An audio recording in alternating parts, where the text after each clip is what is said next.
Assalamualaikum warahmatullahi wabarakatuh. Kaifa halukum? Sabahul khair.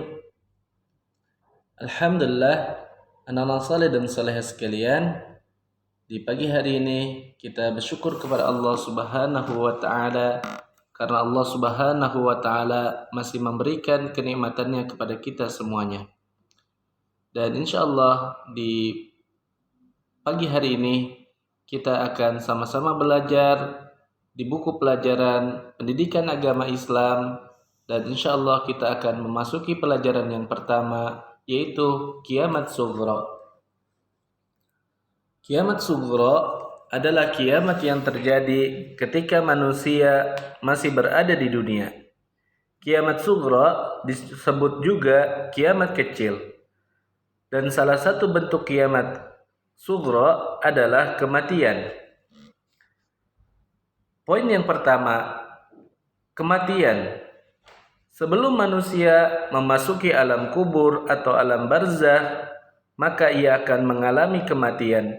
Sebagaimana Allah Subhanahu wa taala berfirman, "Kullu nafsin dha'iqatul maut."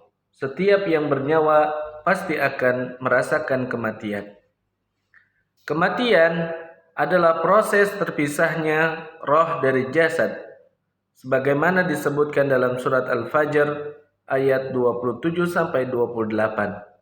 Setiap kematian diawali dengan sakaratul maut. Tidak ada seorang pun yang dapat menghindar dari kematian. Dimanapun kita berada, kematian pasti akan datang menjemput. Dan datangnya kematian itu tidak bisa diperlambat atau dipercepat, karena ia telah ditentukan oleh Allah di Lauhul Mahfuz.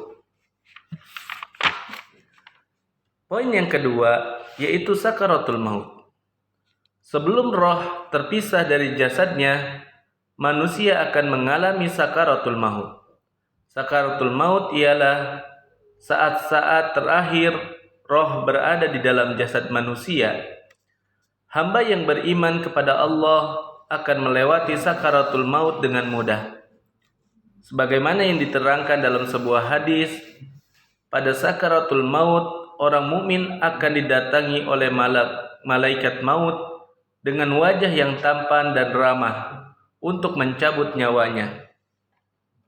Lalu roh hamba tersebut dibawa menghadap Allah. Allah pun memerintahkan malaikat untuk mengembalikan roh itu ke dalam jasadnya. Juga memerintahkan agar hamba itu diberikan kenikmatan di dalam kuburnya sampai dengan datangnya hari kiamat. Adapun manusia yang kafir akan sangat tersiksa ketika sedang menghadapi sakaratul maut. Malaikat maut datang dengan wajah yang menyeramkan dan bengis. Pintu langit tidak dibuka ketika rohnya dibawa menghadap Allah. Kemudian roh itu dilemparkan dari langit ke bumi hingga kembali ke dalam kuburnya. Lalu hamba tersebut mendapatkan azab sampai datangnya hari kiamat. Poin yang ketiga, yaitu alam kubur atau alam barzakh. Alam barzakh atau alam kubur adalah alam yang berada setelah kehidupan dunia dan sebelum hari kiamat.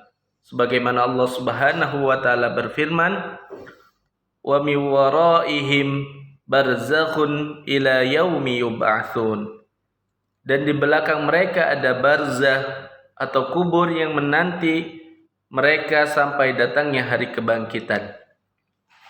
Dan itu pun sebagaimana yang dijelaskan oleh Rasulullah sallallahu alaihi wasallam dalam sebuah hadisnya, "Innal qabra awwalu manazilil akhirah, fa in naja minhu fama ba'dahu aisara minhu, wa illam yanjah minhu fama ba'dahu ashaddu minhu." Kubur merupakan rumah pertama menuju alam akhirat. Barang siapa yang selamat dari siksa dan fitnah kubur, maka yang berikutnya lebih ringan baginya. Namun barang siapa yang tidak selamat darinya, maka yang setelahnya lebih berat baginya. Apabila manusia telah dikuburkan, ia akan dibangunkan kembali. Lalu datang kepadanya dua malaikat, yaitu Munkar dan Nakir, untuk menanyainya tentang siapa Tuhannya, siapa nabi yang diutus kepadanya, apa agamanya, dan apa kitab sucinya. Apabila dia bisa menjawab, maka ia akan mendapatkan nikmat di dalam kuburnya sampai hari kiamat. Sebaliknya, jika tidak mampu menjawabnya, maka ia akan mendapatkan azab sampai datangnya hari kiamat. Walaupun seseorang bisa menghafalnya ketika masih di dunia, tapi belum tentu ia bisa menjawabnya kelak apabila selama di dunia tidak beriman kepada Allah dan para rasulnya. Dan poin yang keempat, yaitu azab kubur. Bentuk-bentuk azab kubur antara lain, yang pertama, mayit dihimpit oleh kuburnya sendiri. Yang kedua, kondisi kuburnya sangat gelap. Yang ketiga, diperlihatkan padanya pintu neraka dan tempatnya di neraka. Yang keempat, ia akan merasakan hawa panas dan bau neraka. Yang kelima, ia selalu ditemani oleh amal buruknya ketika di dunia. Amal buruknya itu berwujud manusia dengan rupa yang sangat buruk dan menjijikkan. Azab kubur ini terus berlangsung selama manusia tersebut berada di dalam kubur sampai datangnya hari kiamat. Oleh karena itu, anak-anak saleh dan salehah sekalian, hendaknya kita senantiasa berdoa kepada Allah Subhanahu wa taala agar kita dijauhi dari azab kubur, sebagaimana yang diajarkan oleh Rasulullah sallallahu alaihi wasallam, agar kita membaca doa di setiap akhir salat, yaitu membaca Allahumma inni a'udzubika min azabi jahannam wa min azabil qabri wa min fitnatil mahya wal mamat wa min syarri fitnatil masihid dajjal. Dan poin yang kelima, yaitu nikmat kubur.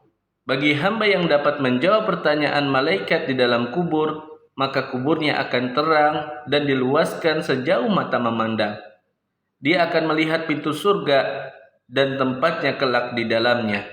Dia juga mencium bau surga dan melihat kenikmatan-kenikmatan di dalamnya. Dia pun akan ditemani oleh amal solehnya yang berbentuk manusia, yang wajahnya tampan dan menyenangkan. Semua kenikmatan itu akan menemaninya hingga terjadinya hari kiamat.